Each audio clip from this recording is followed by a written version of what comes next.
In the vast and winding history of the Star Wars galaxy, a single name resonates through the corridors of time with a weight that few others can claim. It is a name that sparks both overwhelming awe and a deep, ancient fear: Revan. To understand the magnitude of this figure, one must look back to the year 3994 BBY, a period defined by shifting shadows and growing tensions that threatened to pull the Republic apart from the inside. It was during these uncertain days that a child was born in the remote territories of the Outer Rim, a place far removed from the polished marble of the core worlds.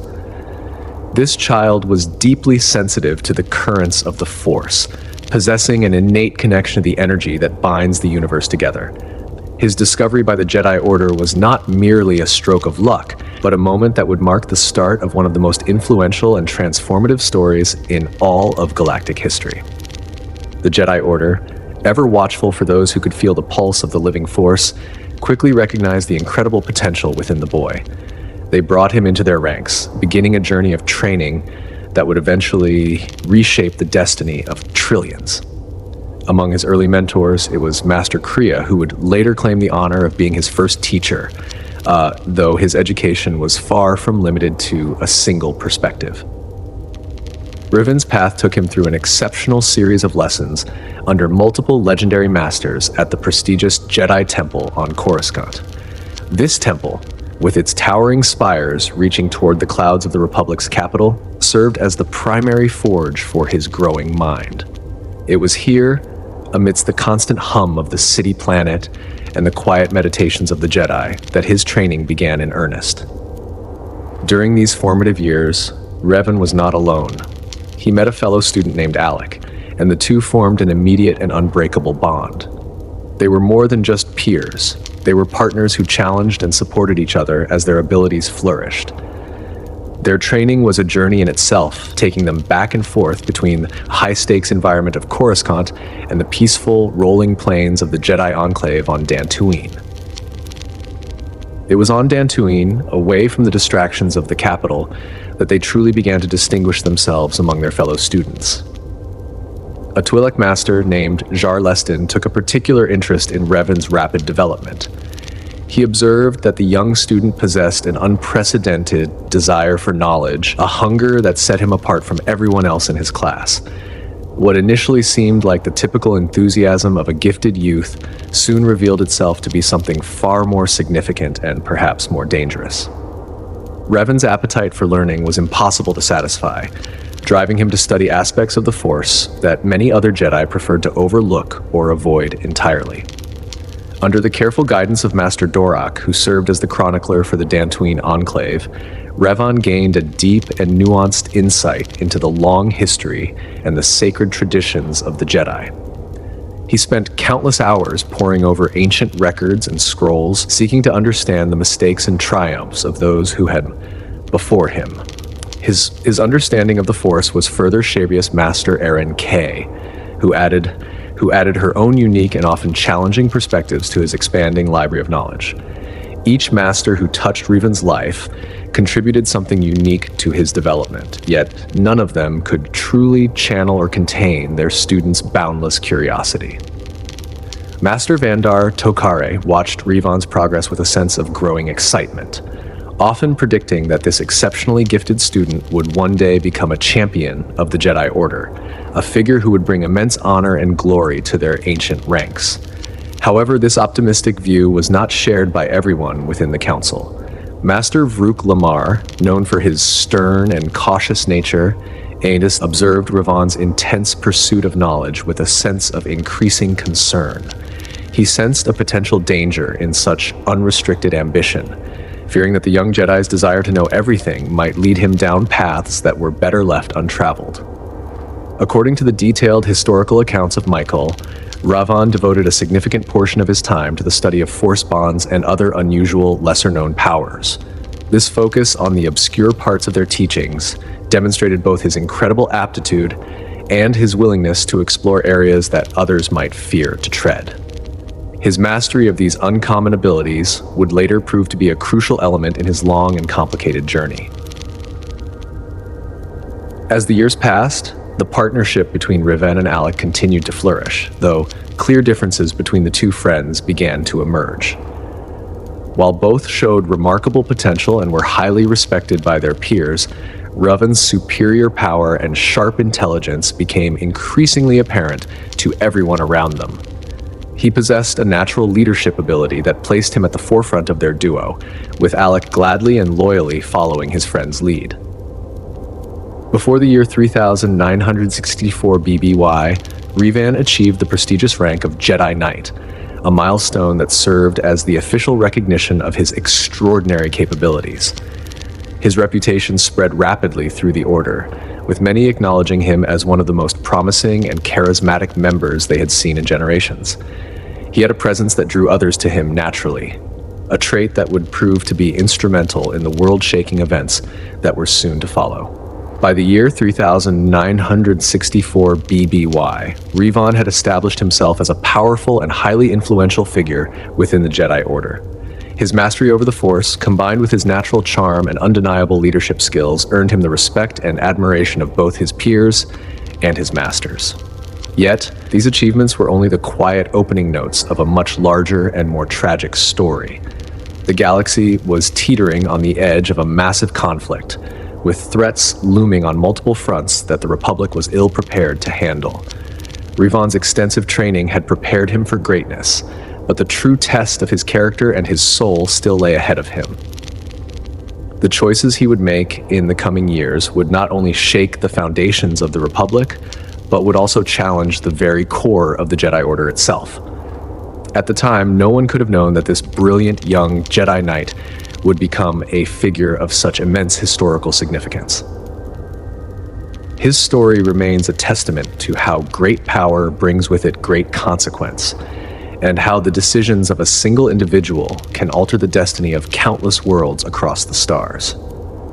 In that same pivotal year, the peace of the galaxy was shattered when the Mandalorian warriors launched an aggressive and brutal invasion into Republic space. They targeted territories in the Outer Rim, striking with a ferocity that caught the Republic military off guard. As system after system fell to the invaders and the number of casualties began to mount into the millions, the Jedi Council maintained a controversial position of non-intervention. They chose observation over action, arguing that the Order should not be drawn into every war, and that they needed to wait to see the true nature of the threat. But Revan, now a young knight of great conviction, refused to stand idle while innocent lives were being snuffed out. He began to speak passionately with fellow members of the Order, making compelling and logical arguments for why the Jedi must intervene.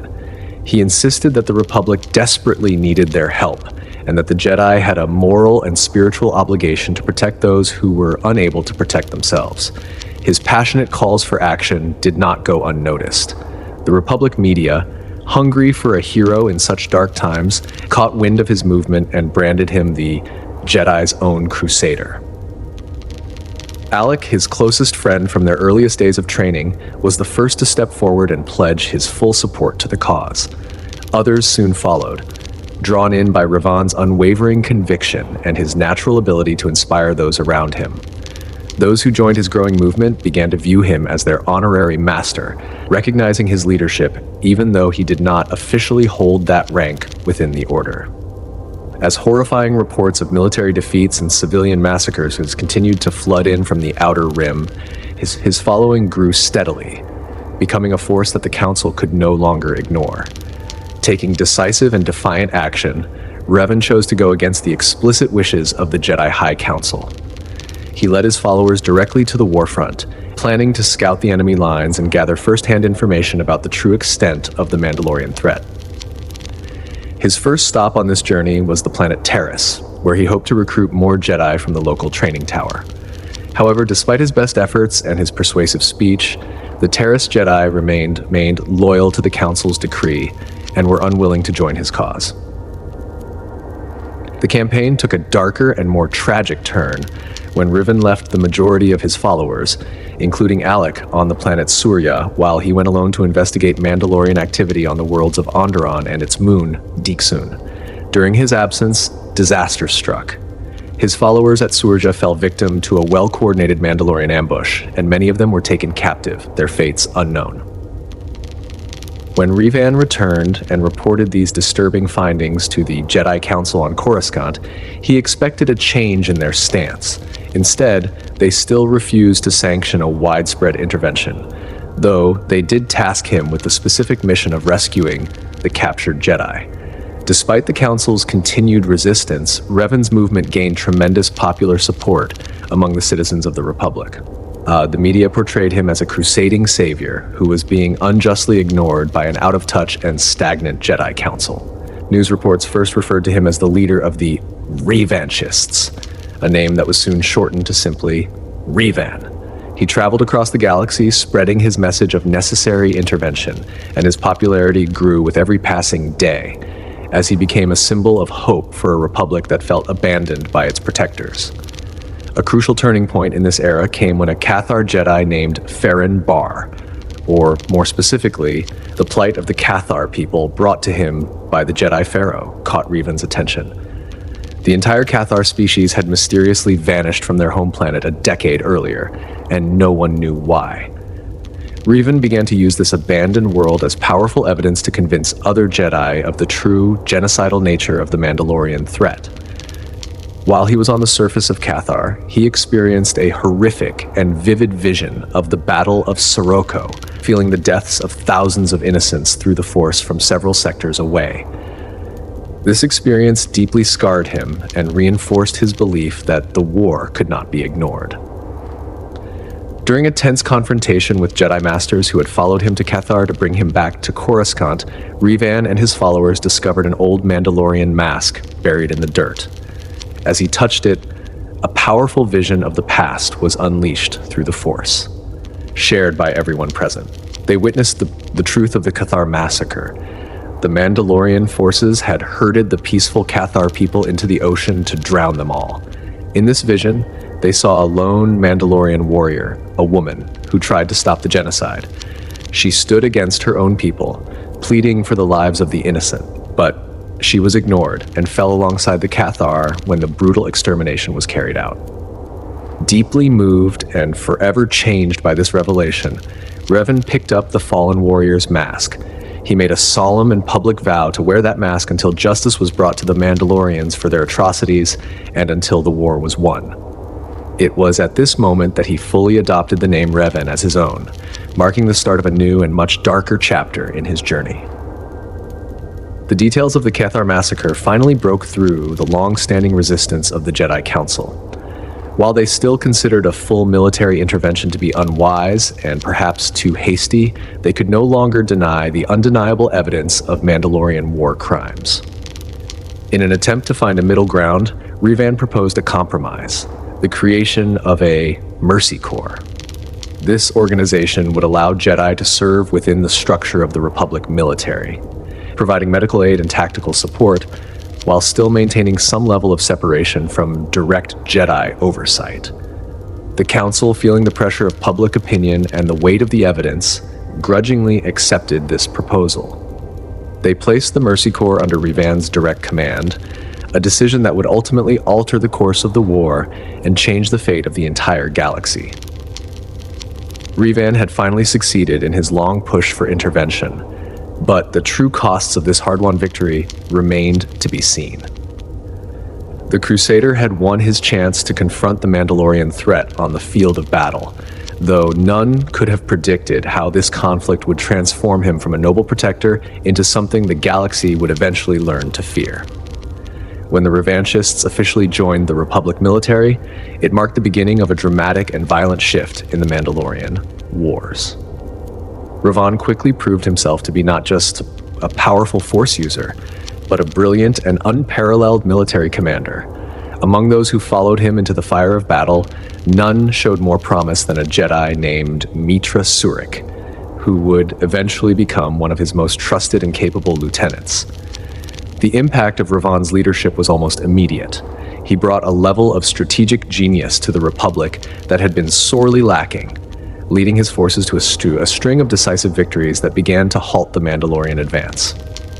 He demonstrated his tactical brilliance at the Battle of Duro, The Mandalorian forces had managed to seize the orbital shipyards and were preparing to escape with massive amounts of crucial war materials. Revan, anticipating their move, deployed interdictor-class cruisers in a masterful counter-strategy. These ships generated massive gravity wells that prevented the Mandalorian fleet from jumping to hyperspace, turning a potential disaster into a resounding victory for the Republic. This success caught the attention of the highest levels of government. Supreme Chancellor Tol Kressa, recognizing that Revan was the only commander capable of winning the war, appointed him Supreme Commander. This gave Revan direct control over 1/3 of the entire Republic military.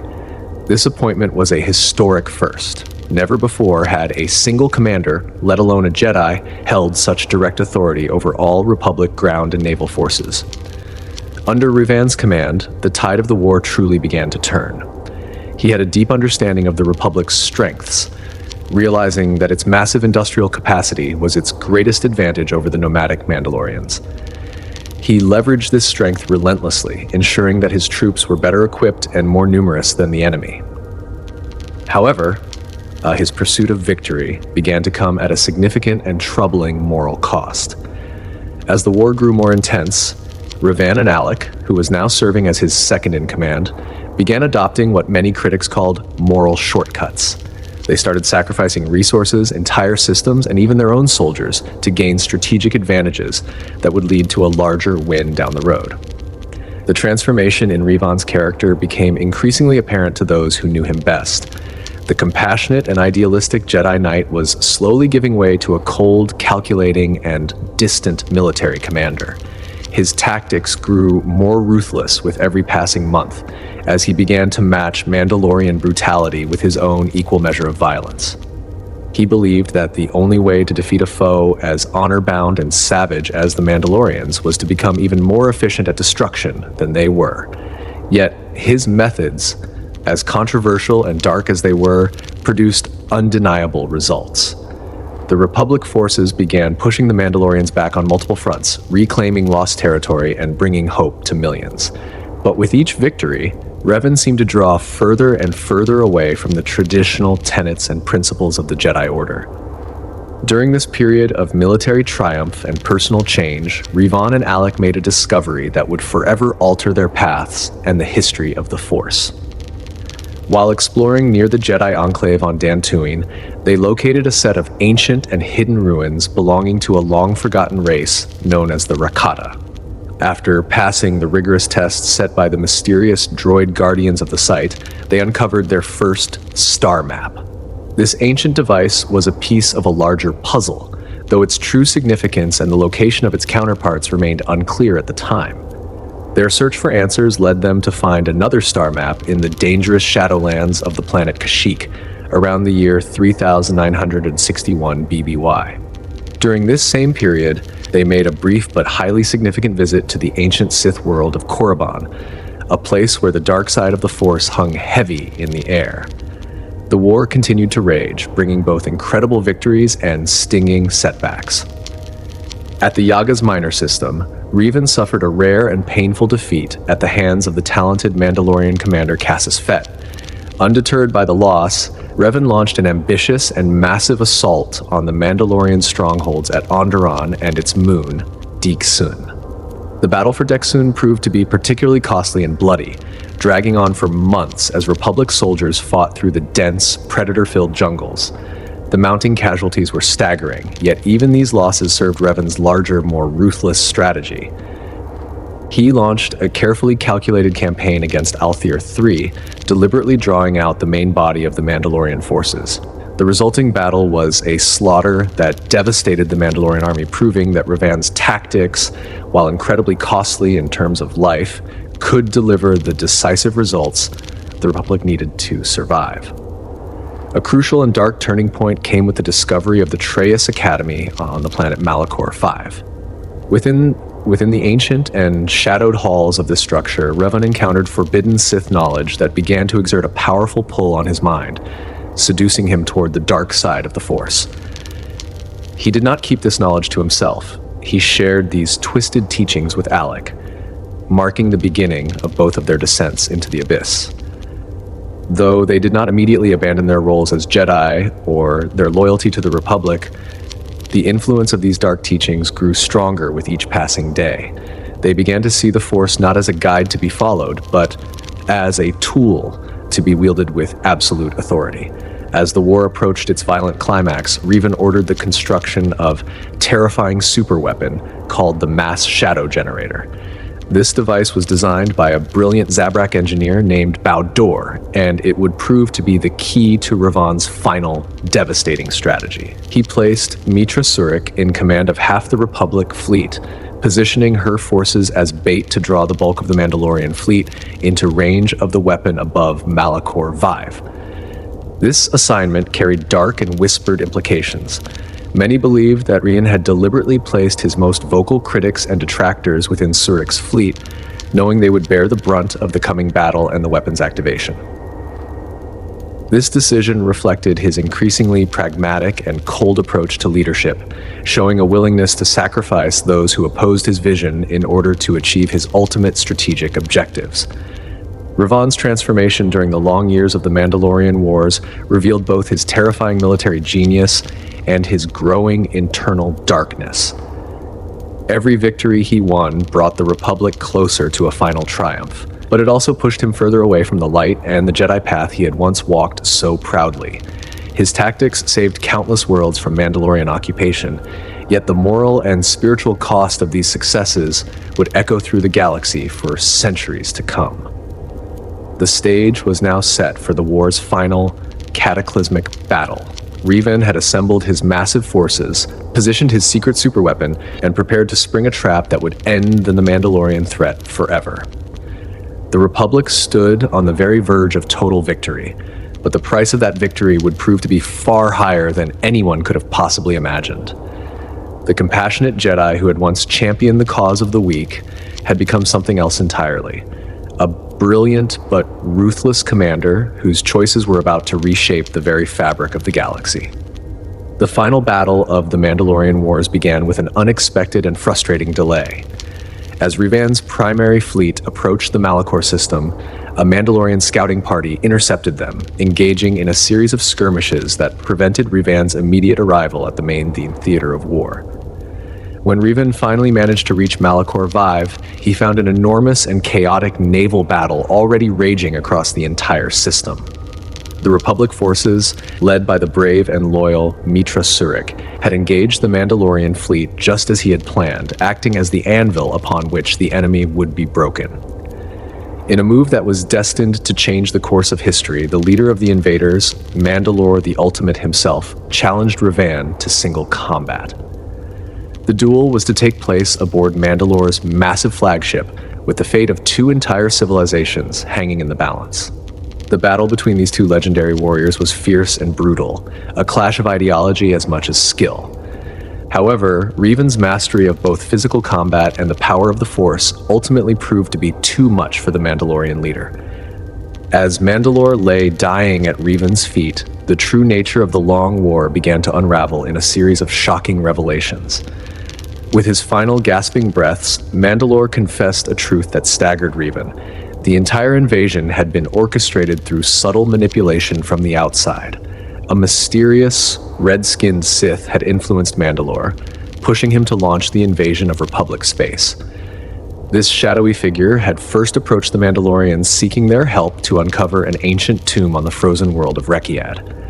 As proof of these claims, the dying warrior provided Revan with the exact coordinates to this ice planet. Revan claimed Mandalore's iconic mask as his prize of war, but this act carried a significance that went far deeper than the simple taking of spoils. He knew that without the mask, which served as the ultimate symbol of their leadership, the disparate Mandalorian clans would struggle to ever unite under a new leader. This was a strategic decision meant to break the back of their culture forever, ensuring they could never threaten the Republic again. While Revan was confronting Mandalore, the main battle outside reached its terrifying climax. The Mandalorian forces were pressing toward the planet Malachor Fief, exactly as Revan had predicted they would in their pursuit of the Republic bait. Mitra Surik, following her commander's final orders, gave the command to activate the mass shadow generator. Revan's own vessel had strategically remained just outside the weapon's effective range, allowing him to witness the full, horrific scale of his master plan. The resulting devastation exceeded even his darkest expectations. An immense gravity vortex materialized, creating a force so powerful and unnatural that it pulled entire fleets, both Republic and Mandalorian, toward the planet's surface. Ships were crushed like toys, their hulls buckling under the pressure before they crashed into Malachor V's crust with devastating impact.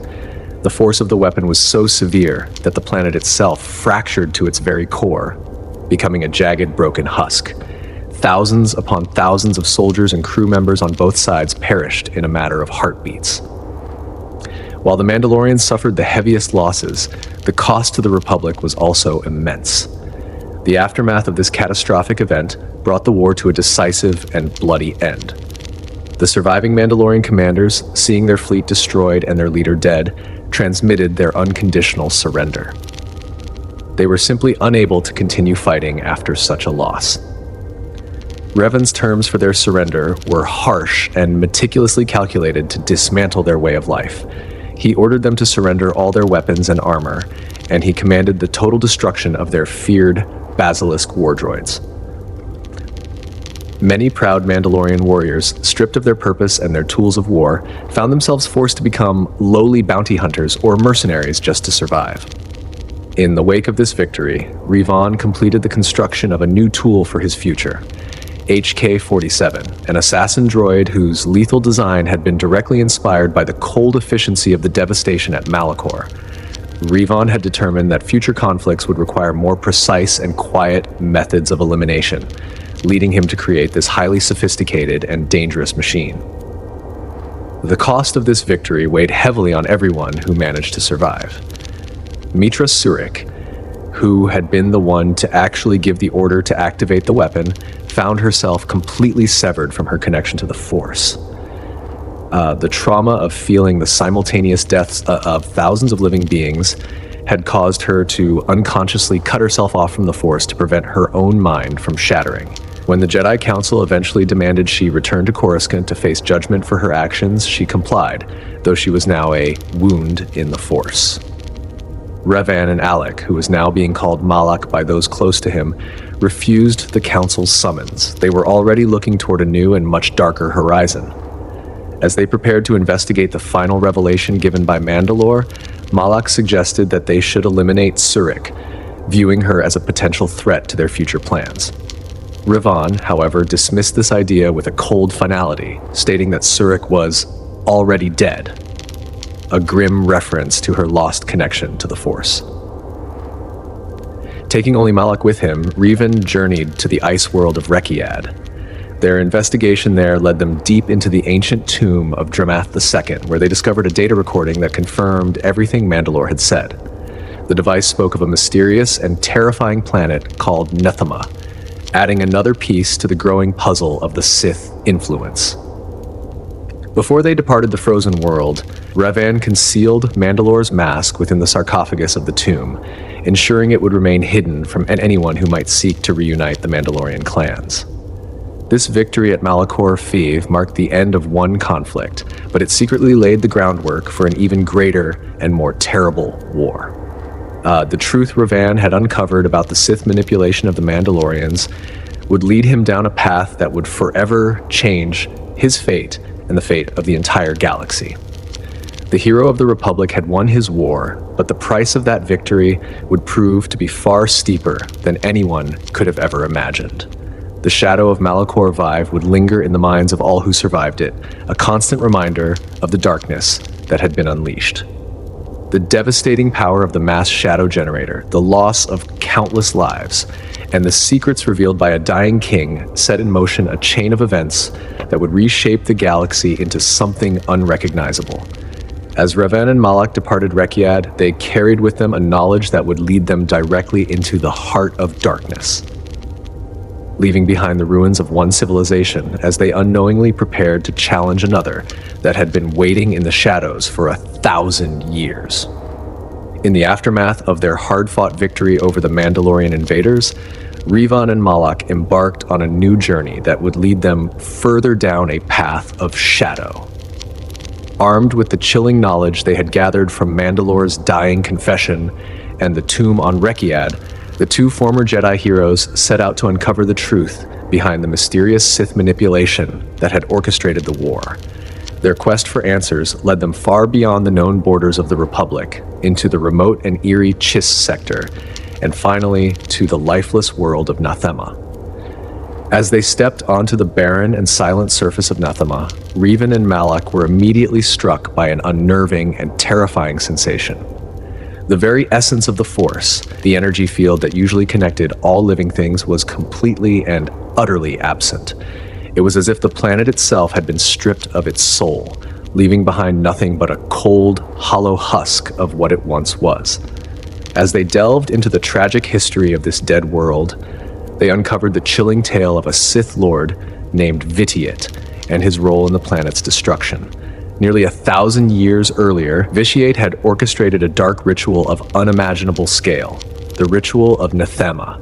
This ritual had consumed every living thing on the planet, including other Sith Lords, to fuel Vitiate's own ascension to immortality. Through this act of supreme and horrific cruelty, Vitiate had transformed himself into the almighty Sith Emperor. Determined to understand and stop this new threat to the Republic, Revan and Malak followed the faint trail of the surviving Sith to the hidden, shadowy world of Dromund Kaas. There, tucked away from the eyes of the Jedi and the Republic, they discovered a fully formed and powerful Sith Empire that had been thriving for centuries under the Emperor's absolute and iron rule. To gather information, the two Jedi posed as mercenaries, spending months infiltrating the ranks of the Imperial military and society. What they uncovered was a plot so terrible and massive in its scope that it almost defied belief. The Sith Emperor was not merely content to stay hidden. He was preparing for a full-scale invasion of the Republic, an onslaught that would make the Mandalorian Wars look like a minor skirmish. In their pride and confidence, Revan and Malak believed that they could stop this plan on their own.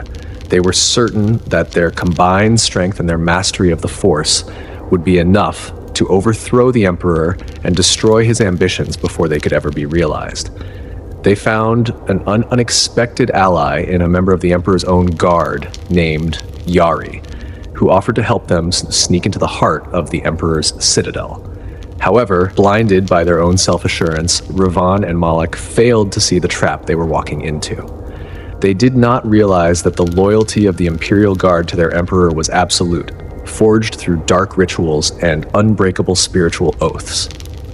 As they made their way into the inner sanctum of the Citadel, they finally came face to face with a being of unfathomable and ancient power.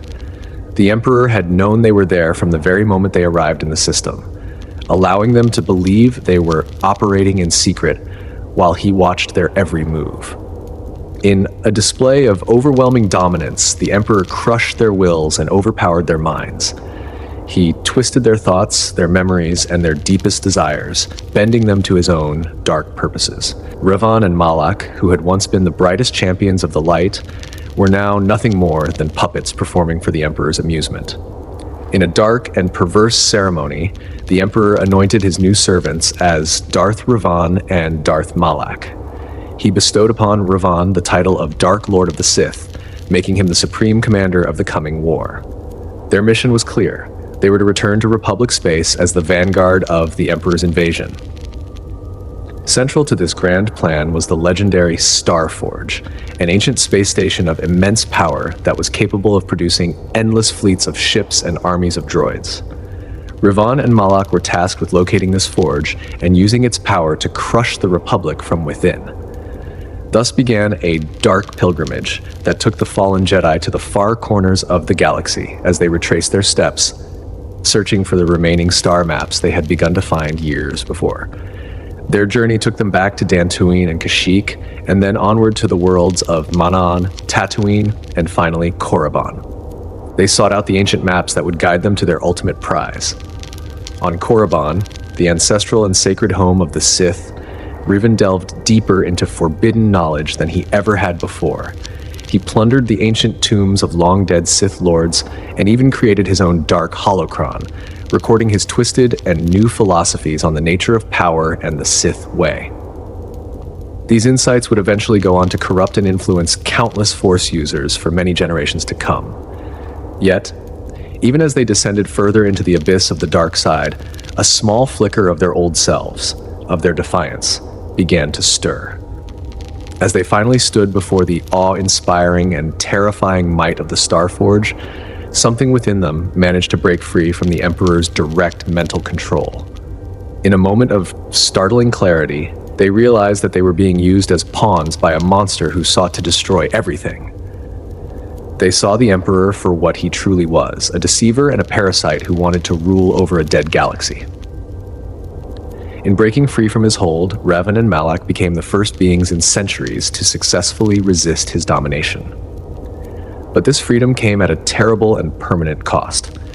The Emperor's dark touch had left an indelible and corrupting mark on their souls, warping their ambitions into a twisted reflection of the heroes they had once been. No longer content to be the saviors of the Republic, Darth Revan and Darth Malak now saw themselves as the galaxy's rightful and only capable rulers. With the massive power of the Starforge now under their total command, they set about forging their own Sith Empire, independent of the one on Dromund Kaas. The Republic forces that had once followed Revan with such loyalty in the Mandalorian Wars now became unwitting tools in their new master's grand game. Revan and Malak moved with terrifying speed to consolidate their power, reclaiming the world of Korriban and re-establishing the Sith Academy on its ancient foundations to train a new generation of Dark Jedi. Thus began a new and bloody chapter in the eternal struggle between the light and the dark. Revan and Malak, the men who had saved the Republic from the Mandalorians, now stood poised to become its greatest and most dangerous adversaries. The Starforge would be their primary instrument of conquest, the means by which they would bring the entire galaxy to its knees. Yet even as they unleashed a storm of destruction upon the unsuspecting Republic, the shadow of the Sith Emperor still loomed large in the background. Though they had broken free of his direct mental commands, his dark influence still guided their actions, steering them down a path of endless war and suffering that served his ultimate goals. In the end, the story of Revan and Malak's fall is a stark and cautionary tale about the insidious nature of power and the allure of the dark side. Their transformation from Jedi champions to Sith tyrants remains a testament to how even the most noble intentions can be corrupted when one begins to believe that the ends justify any means. As they carved a bloody path across the stars, they would eventually learn the true and terrible cost of their betrayal. With the massive and ancient power of the Starforge finally under their direct control, Darth Revan and Darth Malak began the monumental task of building an empire that would mirror their own dark and uncompromising vision for the galaxy. This was not merely a military occupation, but a total restructuring of civilization based on a new and harsh set of beliefs. At the very center of this new order was a dark philosophy that had been forged in the fires of the Mandalorian Wars and tempered by Revan's subsequent fall into the depths of the dark side. It was a perspective on existence that was both unforgiving and purely meritocratic, elevating the concept of strength above all other concerns and viewing any form of weakness as an unforgivable sin against the self. In Revan's cold and calculating eyes, the power of the dark side was not just a tool to be used for a specific goal, but an ultimate end in itself. It was a primordial force to be craved, hunted, and pursued at any cost, regardless of the lives destroyed in the process. Traditional notions of sympathy, compassion, and loyalty, which the Jedi had spent thousands of years cultivating, were now viewed by Revan as dangerous liabilities, vulnerabilities that an intelligent enemy would inevitably exploit. He believed that the only true and honest loyalty was the loyalty one held for oneself and the relentless pursuit of absolute power. This grim philosophy extended to the very foundation and structure of the Sith hierarchy. Revan had studied the history of the Sith extensively and had concluded that the reason for their historical failures was their tendency to descend into infighting. To share power was, in his view, an invitation for betrayal and a way to foster the very rivalries that would eventually destroy them from within. Therefore, Revan established a rigid hierarchy. There could only be one true master, a single Dark Lord of the Sith who held all ultimate authority. He took this title for himself, with Malak serving as his sole and subordinate apprentice. As Revan consolidated his growing power, he began to put these theories into practice on a massive galactic scale. His first major strategic target was the critical shipyards of Forost. These shipyards were a vital hub for the Republic's military strength, responsible for the construction and maintenance of their most powerful warships.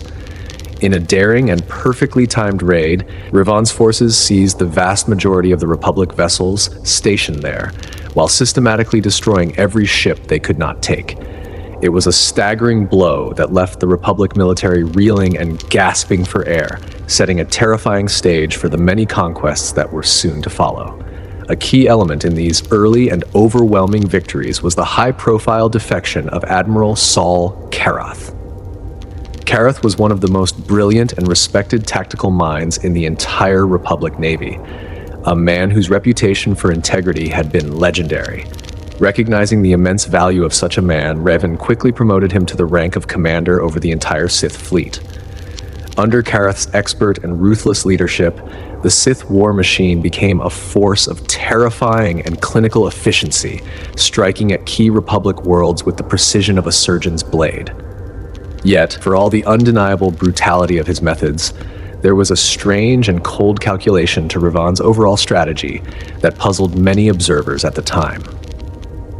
Rather than simply burning worlds to the ground and leaving them in smoldering ruin, Revan made a conscious effort to preserve the essential infrastructure of the planets he conquered.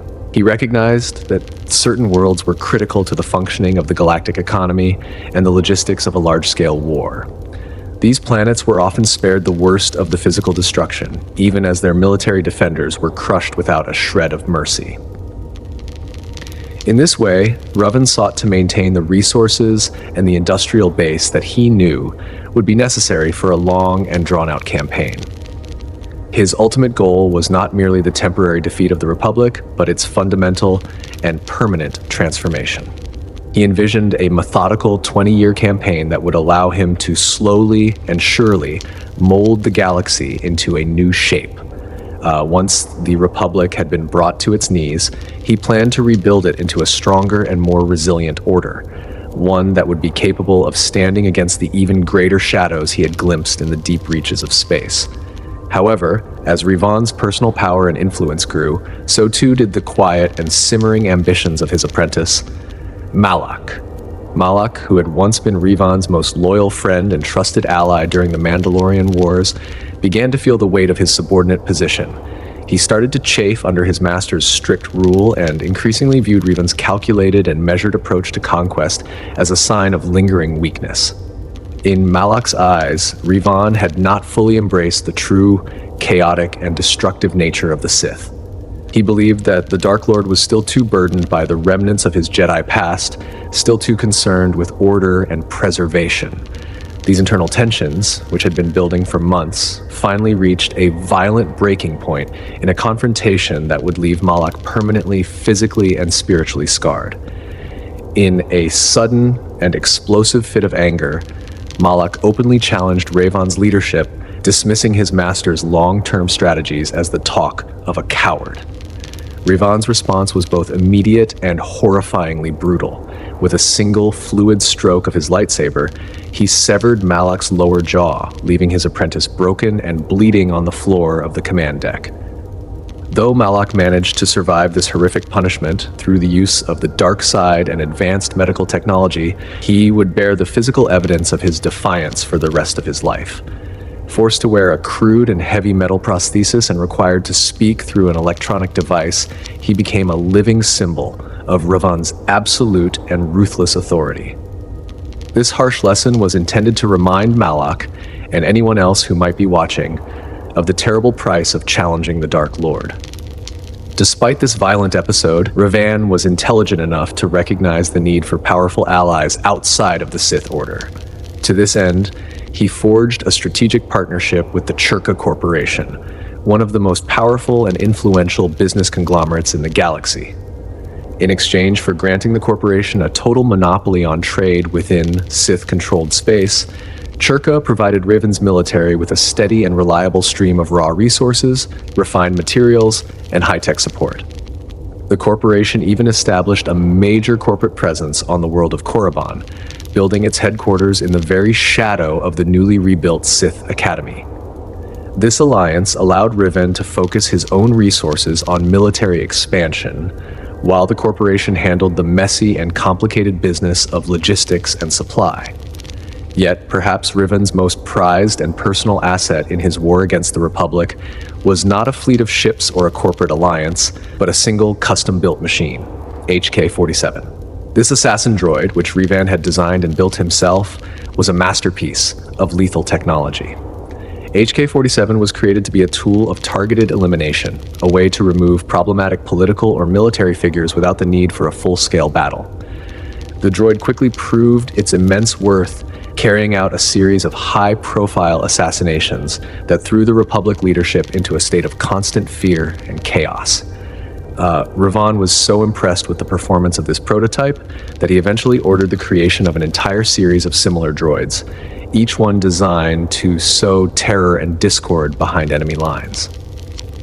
Even as he fully embraced the power of the dark side, however, Revan remained deeply wary of the corrupting and addictive influence of the Starforge itself. He was one of the few who recognized the danger in relying too heavily on the ancient station's power, having seen firsthand the evidence of the destruction it had wrought on the prehistoric Rakata civilization. While he used the Forge to build his massive fleets and arm his legions, Revan was careful to keep his own personal exposure to its energy to a minimum. In a secret and highly controlled experiment, he even took a small fragment of the Starforge's material and transported it to the smuggler's moon of Nar Shaddaa. There, he left it in the care of a group of alien slaves, curious to observe how the dark side energy would interact with organic life over a long period.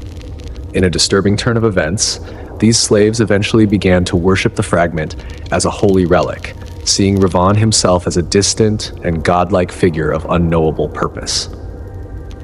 Malak, meanwhile, continued to view his master's caution as another sign of failing resolve. To him, the Starforge was an infinite well of power that was meant to be exploited to its fullest extent. He believed that by fully and unconditionally embracing the station's dark energy, the Sith would become truly invincible, capable of crushing any opposition through sheer force of will. This fundamental difference in their worldviews would eventually become the wedge that would drive them apart. As the Jedi Civil War continued to rage across the stars, Revan's empire grew larger and more entrenched with every passing day. Every system that fell, and every Jedi who was turned to the dark side through torture or persuasion, made Revan's position seem more and more unassailable. It appeared to many that nothing in the galaxy could stop the Sith juggernaut from achieving total and final victory. But even at the height of his power, Revan was not entirely free from the shadows of his former life. The memories of his time as a Jedi Knight and the noble ideals he had once championed with such passion continued to gnaw at the edges of his consciousness. This lingering connection to the light was a profound weakness in the eyes of the Sith, a flaw that would ultimately lead to his downfall. Revan's greatest strength had always been his ability to inspire intense loyalty and to bend the wills of others to his own, but same trait had also sown the seeds of his own destruction by making him a target for those who sought to replace him. The moment that would forever change the course of galactic history arrived when the Jedi Council, desperate to end the war, orchestrated an elaborate and high-stakes trap. Using a small and seemingly vulnerable Republic fleet as bait, they waited for the Dark Lord to take the bait and emerge from the shadows. Like a predator drawn to a wounded animal, Revan's flagship led the Sith forces in an attack on the fleet, exactly as the Council had anticipated. But the real threat was not the ships in front of them. It was a small, elite strike team of Jedi Knights who managed to board Revan's flagship during the heat of the battle. This team was led by the exceptionally talented young Jedi, Bastila Shan. She possessed a rare and powerful gift known as battle meditation, an ability that allowed her to influence the morale and coordination of entire armies, making her the perfect choice to lead the confrontation against the Dark Lord. The boarding party fought a desperate and bloody battle through the narrow corridors of the flagship, facing fierce resistance from the Sith troopers and Dark Jedi who guarded their master.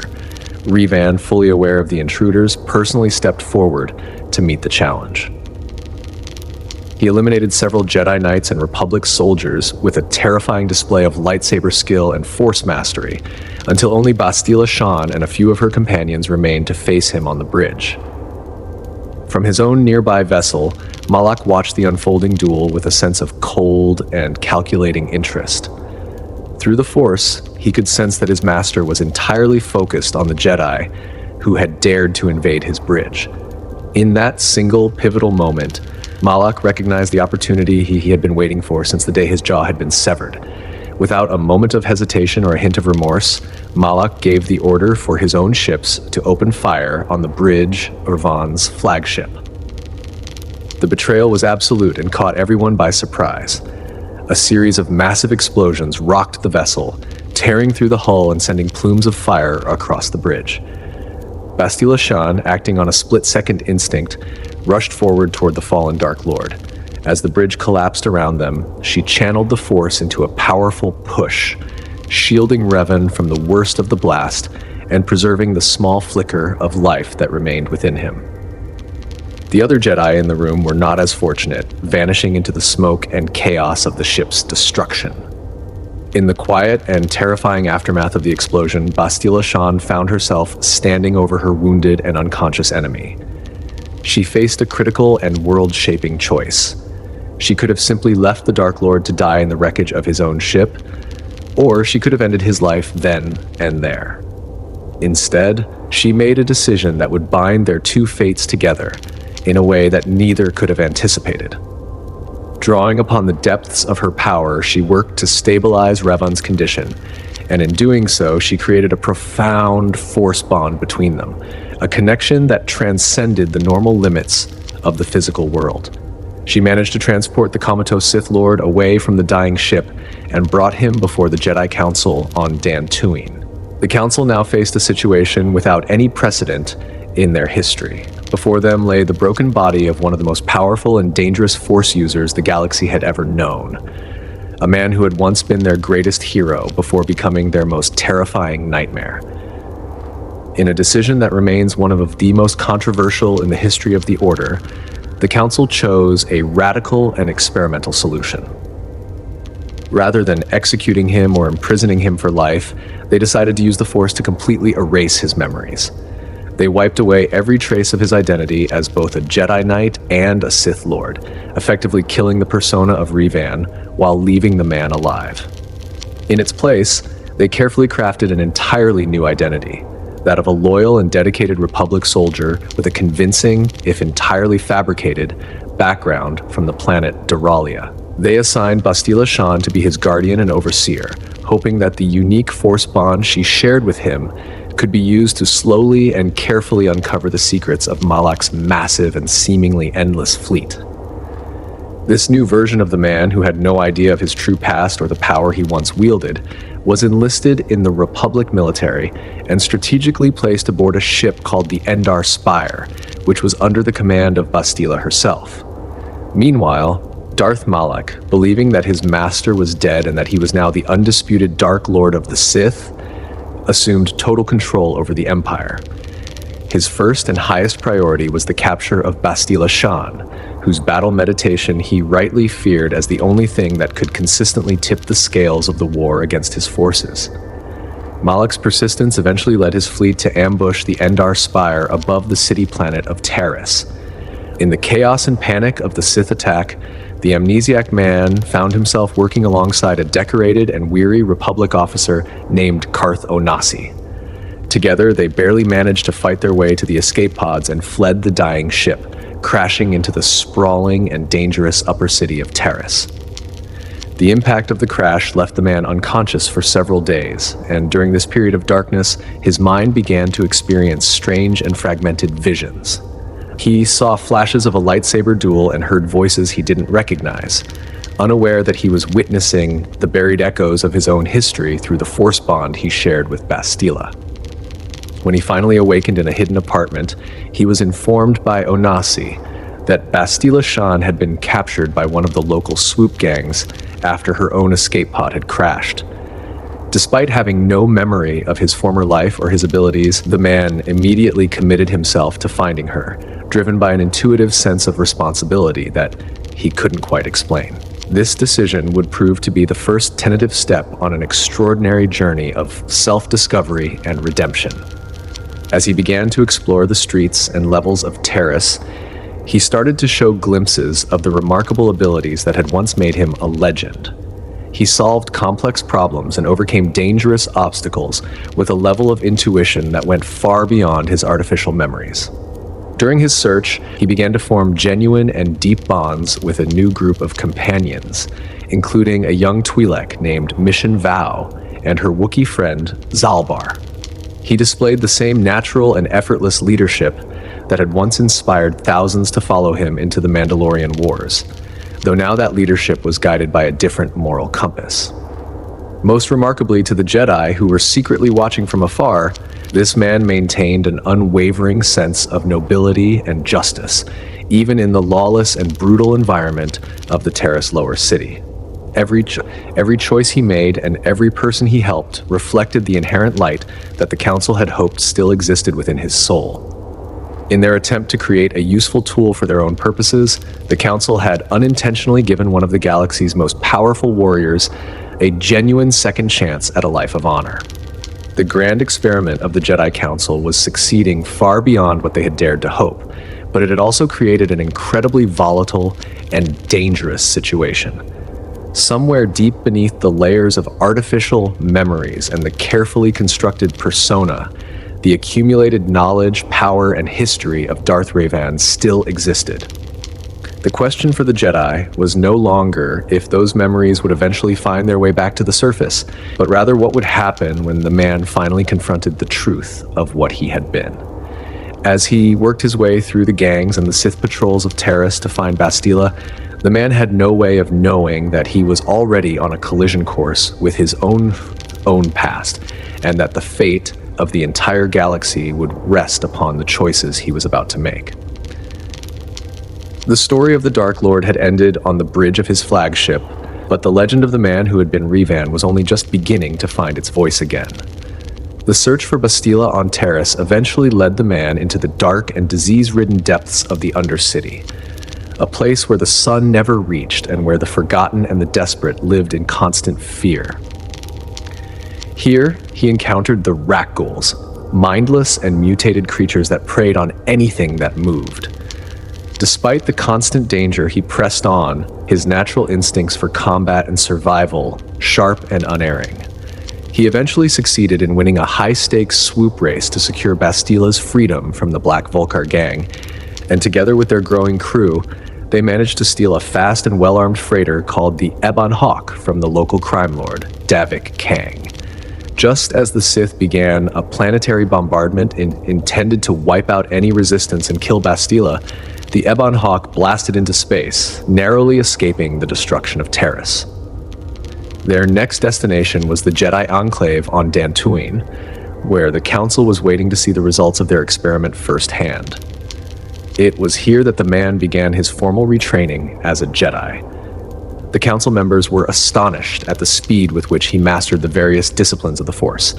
Techniques and concepts that took other students years to grasp were absorbed by him in a matter of weeks. Throughout this period, his connection to Bastila Shan continued to grow, fueled by their shared experiences and the powerful bond that had saved his life. This bond was a constant source of strength for both of them, though it also carried a heavy burden of secrets that Bastila was forced to keep from the man she was beginning to care for deeply. To officially become a Padawan once again, the man had to complete a series of 3 distinct and challenging trials. The first was a rigorous test of his intellectual and spiritual understanding of the Jedi Creed. He had to demonstrate that he didn't just know the words, but that he understood the deeper meaning behind the principles of peace and justice. For his second trial, he was guided by Master Dorak in choosing his specific path within the Order, whether he would focus on the physical mastery of the lightsaber, the deep mysteries of the Force, or the balance between the two. The final and most difficult trial required him to construct a new lightsaber, a rite of passage for every Jedi, and then use it to cleanse an ancient grove on the planet that had been corrupted by a lingering dark side presence. In doing so, he encountered a fallen Jedi named Yuhani, and rather than striking her down, he used his words and his connection to the light to bring her back to the Order. This act of mercy and wisdom was a powerful sign of his true character. During his time on Dantooine, the man also discovered a set of ancient ruins that were strangely familiar to him. Within these ruins, he was once again confronted by the ancient computer system of the Rakata. The machine recognized his presence, though he still had no memory of ever having been there before. The trials set by the computer revealed the location of a star map, the same one he and Malak had found years ago. This discovery made it clear to the Jedi Council that the only way to stop Malak and his infinite fleet was to find the remaining star maps and locate the Star Forge. They officially assigned the man and Bastila to this mission, a journey that would take them across the galaxy to some of the most diverse and dangerous worlds in existence. The quest for the star maps took them first to the scorching desert world of Tatooine, where they had to navigate the complex social dynamics of the local moisture farmers, the predatory sand people, and the ever-present Churka Corporation. Amidst the dunes and the heat, the man discovered more than just a piece of the map. He recovered his old assassin droid, HK-47, who had been sold to a local merchant. Although the droid's memory core was heavily damaged, its unique personality and lethal skills remained intact. Next, their journey led them to the lush and vertical world of Kashyyyk, the home of the Wookiees. Here, the man had to intervene in a bitter family struggle involving Zalbar's father and brother, eventually helping to liberate the Wookiees from the oppressive rule of Churka and finding the next piece of the map in the dangerous Shadowlands. On the ocean world of Manan, the crew had to deal with the strict neutrality of the local Selkath and the political maneuvering between the Republic and the Sith, both of whom were desperate for a supply of the healing substance known as Kolto. The man had to use all of his diplomatic and tactical skills to navigate this environment, eventually finding a way to reach the map piece hidden deep beneath the ocean's surface. Finally, their path led them to the dark and tomb-ridden world of Korriban, the very heart of Sith power. Here, the man was forced to go undercover as a Sith student, infiltrating the academy and proving his worth through a series of dark and dangerous tasks. Throughout this ordeal, he remained true to his light side principles, secretly undermining the Sith from within while gathering the information he needed. As they traveled from world to world, the man's crew continued to grow, becoming a diverse and loyal family of misfits and heroes. Each companion brought their own unique strengths and perspectives to the mission, and the man's natural ability to lead and inspire them became the glue that held them together. They faced countless dangers and made difficult choices, but through it all, the man's moral compass never wavered. He was becoming a champion of the light, unaware that he was retracing the footsteps of his own previous life as a Dark Lord. The mission took a sudden and devastating turn when the Ebon Hawk was captured by the Leviathan, the massive flagship of Admiral Saul Karath. Revan and his companions were taken prisoner and subjected to brutal interrogation and torture. It was during this period of suffering that the man first learned the truth about the destruction of the Jedi Enclave on Dantooine.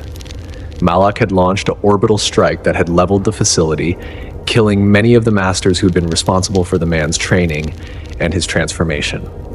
This news was a crushing blow, but it also served to strengthen his resolve to stop Malak at any cost. With the help of their crew, the man and Bastila managed to escape their cells and fight their way toward the docking bays. However, as they were about to reach the Ebon Hawk, they were intercepted by Darth Malak himself. The meeting was a moment of profound and world-shattering revelation. Malak, mocking the man's confusion, finally revealed the truth that the Jedi Council had tried so hard to hide, that the man was not a common soldier from Duralia, but the former Dark Lord of the Sith, Darth Revan. Malak laughed at the irony of the Jedi trying to turn their greatest enemy into a weapon for their own side. The revelation hit the man with the force of a physical blow. All of the strange visions, the feelings of familiarity, and the incredible ease with which he had mastered the Force suddenly made a terrible kind of sense. He looked to Bastila for a denial, but she could only hang her head in shame and confirm the truth. She explained the Council's decision and her own role in the deception, pleading with him to understand why it had been necessary. In that moment, the man's entire reality was shattered. He was faced with the knowledge that he was responsible for the very war he was now trying to stop, and that his hands were stained with the blood of millions. Malak, sensing the man's inner turmoil, moved in to strike him down, but Bastila threw herself between them. She engaged Malak in a desperate duel, sacrificing her own freedom to ensure that Revan and the rest of the crew could escape the Leviathan. As the Ebon Hawk blasted away from the Sith flagship, the man was left to deal with the crushing weight of his true identity. The trust that had been built between the crew members was now under incredible strain, and the mission seemed to be on the verge of collapse. Revan had to confront the shadows of his past and decide for himself who he was going to be: the Dark Lord who had nearly destroyed the Republic, or the hero who would sacrifice everything to save it. In the days that followed the escape, Revan spoke with each of his companions, being honest about what he had learned and giving them the choice to leave. To his surprise, their loyalty remained largely unshaken. Carth Onasi, despite his deep and understandable hatred for the Sith, eventually chose to trust the man he had come to know rather than the ghost of the man he had been. Mission, Zalbar, and Yuhani all reaffirmed their commitment to him, seeing the goodness in his current actions. Even Canderous Ordo, the Mandalorian warrior who had once fought against Revan, found a new level of respect for him, seeing his journey as the ultimate test of a warrior's spirit. With the support of his friends, Revan managed to find the strength to continue. They located the final piece of the star map and finally had the coordinates to the Lahan system, the location of the Star Forge. As they approached the mysterious and hidden world, they were once again caught in the planet's disruptor field and crashed onto the surface. Here, Revan encountered the descendants of the Rakata, the ancient race that had built the Star Forge. He had to navigate their complex and dying culture, eventually winning the help of the Elder Tribe to gain access to the Temple of the Ancients. Within the towering walls of the temple, Revan faced his final and most personal challenge before the ultimate battle. He found Bastila Shan, but she was no longer the woman he knew. She had been broken by Malak's torture and had fallen to the dark side, becoming the new Sith apprentice. She stood before him on the summit of the temple, her lightsaber burning with a cold red light, and offered him the chance to reclaim his throne as the Dark Lord. It was a moment of ultimate temptation, a chance to regain everything he had lost and to rule the galaxy with the woman he loved by his side. But Revan, having truly found his way back to the light, refused her offer. He chose the path of redemption over the path of power, and through the strength of their shared bond and his unwavering devotion, he was able to reach the small part of Bastila that was still good. He brought her back to the light, and together they prepared to lead the final assault on the Star Forge, knowing that the future of the entire galaxy was about to be decided in the fires of the coming battle. The coordinates extracted from the ancient star maps, pieces of a cosmic puzzle scattered across the face of the galaxy, led Revan and the crew of the Ebon Hawk toward a final, inevitable destination: the Lahan system. This remote sector of space, hidden behind a veil of mystery and protected by a lethal disruptor field, held the ultimate prize and the ultimate horror of the Rakata civilization. As the Ebon Hawk dropped out of hyperspace, the view screen was filled by the sight of the Star Forge. It was a structure of such immense and terrifying scale that it defied conventional understanding of engineering and physics. The station hung in the space above the system's sun, a massive, three-pronged obsidian crown that seemed to be drinking the very essence of the star itself to fuel its insatiable hunger for production. It was not merely a shipyard, it was a living machine, a dark entity that breathed with the power of the Force, churning out an endless stream of warships and droids to serve the Sith. As they approached, the planet below, the homeworld of the Rakata, tugged at their vessel with a powerful invisible hand. The disruptor field, a technological marvel that had kept the system secret for millennia, surged through the Ebon Hawk's systems. Alarms blared, and the smell of ozone filled the cockpit as the ship spiraled toward the surface of Lahan. Revan, drawing upon his resurfaced memories and his intuitive connection to the Force, fought to guide the ship through the atmospheric entry. With the expert assistance of Carthonasi and the sturdy engineering of the Wookiee Zalbar, they managed a crash landing on the planet's surface. This world, often referred to as Rakata Prime, was a place of tropical beauty and ancient decaying power. It was here that the true nature of the final mission would unfold, and where Revan would have to prove that his redemption was more than just a temporary state of mind. On the white sands of Lahan's beaches, the crew encountered the remnants of the Rakata people. The Black Rakata, a tribal and aggressive faction, viewed them as intruders to be slaughtered. However, Revan sought out the Elder Tribe, a more enlightened group that had preserved the history of their people's fall. These elders recognized him. They remembered the man who had come to them years before as Darth Revan, the charismatic and terrifying Dark Lord who had promised to restore their glory in exchange for the secrets of the Starforge. They recounted how his former self had manipulated them, using their ancient knowledge to bypass the defenses of the Temple of the Ancients. For the current Revan, hearing these stories was like listening to the deeds of a ghost. He was forced to confront the manipulation and the cruelty he had once embodied. Yet he did not turn away from the truth. He used this history not as a source of shame, but as a map to guide his current actions. He convinced the elders that he was no longer that man, and through a series of difficult tasks, he earned their trust and their help in breaching the temple's defenses. The Temple of the Ancients was a massive, ziggurat-like structure that stood as the gateway to the Starforge's control systems. It was a place of deep shadows and ancient traps, guarded by droids and the lingering spirits of the Rakata's dark past. Within its walls, Revan faced a challenge that was far more personal and painful than any physical guardian. Atop the temple's summit, bathed in the red light of the setting sun, he found Bastila Shan. She was no longer the focused, idealistic Jedi who had been his guardian and his friend.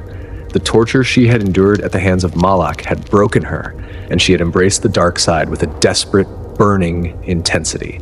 She stood before him, her lightsaber ignited in a crimson hue, her voice cold and full of the Emperor's venom. She offered Revan the chance to reclaim his title, to stand by her side and rule the galaxy as the ultimate Sith power. The temptation was immense. In that moment, the entire history of his life seemed to hang in the balance.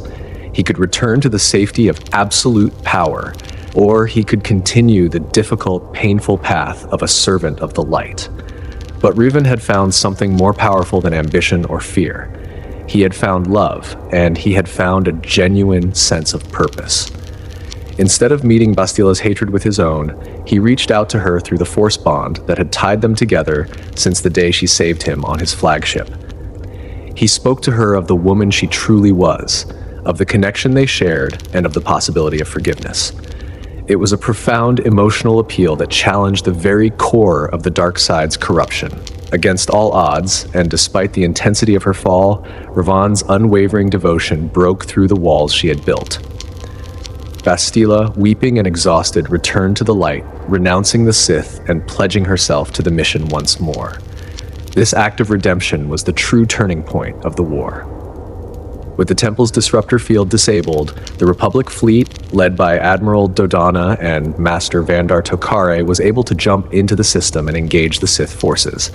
Bastila remained at the Temple, using her restored gift of battle meditation to tip the scales of the naval engagement. She channeled her focus to inspire the Republic pilots and sow confusion among the Sith crews, turning the tide of a battle that many had thought unwinnable. Meanwhile, Revan and his companions launched a desperate boarding mission onto the Starforge itself. They fought their way through the station's endless, automated defenses, cutting through legions of battle droids and dark Jedi who were desperate to stop the prodigal knight from reaching their master. The interior of the Starforge was a nightmare of industrial scale and dark energy. The air was thick with the hum of the station's manufacturing plants, and the walls seemed to pulse with a malevolent life of their own. Revan moved through the station with a sense of grim determination, his lightsaber a blur of blue or green light as he cleared a path for his friends. He finally reached the station's viewing level, a massive observation deck that looked out over the sun. There, waiting for him, was Darth Malak. The final confrontation between the two former friends was a tragic spectacle of what could have been. Malak, in a horrific display of his own depravity, revealed that he had been using the life force of captured Jedi to sustain his own power. These Jedi were trapped in stasis pods, their very essence being drained by the Starforge's machinery to heal Malak's wounds during the fight. The duel was a clash of titans. Revan, embodying the perfect balance of the light side, fought with a grace and a focus that Malak's raw, dark side power could not match. Systematically, Revan moved to free the imprisoned Jedi spirits, destroying the pods and cutting off Malak's source of rejuvenation. As the battle neared its end, Malak grew desperate and weak, the station itself beginning to groan under the stress of the Republic fleet's bombardment. In the end, Revan struck the final blow, leaving Malak mortally wounded on the deck. As his former apprentice lay dying, the anger and the darkness finally began to drain away, replaced by a hollow, haunting regret. Malak acknowledged Revan's superior strength and asked what would happen to him in the end. Revan, showing compassion to the man he had once considered a brother, apologized for the role he had played in their fall, yet he reminded Malak that in the final calculation their choices were always their own. Malak passed away into the Force, a broken figure who had once dreamed of ruling the stars. The destruction of the Starforge followed shortly after. As Revan and his companions fled the doomed station in the Ebon Hawk, the Republic fleet delivered the killing blow, causing the ancient machine to plummet into the sun it had once fed upon. The explosion was a blinding flash of white light that marked the end of the Jedi Civil War and the collapse of the Sith Empire. On the surface of Lehan, a grand ceremony was held to honor the heroes. Admiral Dodonna and Master Vandar presented Revan and his crew with the Republic's highest military honors, including the prestigious Cross of Glory. Revan was granted the title of Prodigal Knight by the Jedi Order, a recognition of his return to the light and his incredible service to the galaxy. For a brief moment, there was a sense of true peace and celebration, a feeling that the darkness had been pushed back once and for all. In the months that followed, Revan returned to Coruscant as a celebrity, though he found the life of a hero to be a strange and often uncomfortable fit. He had memories of two different lives, and the weight of his past actions as Darth Revan continued to haunt him. His relationship with Bastila Shan, however, became his primary source of strength and stability. Their love had survived the ultimate test of the dark side, and they eventually decided to marry. This was a direct defiance of the traditional Jedi conventions of the time, which forbade such personal attachments.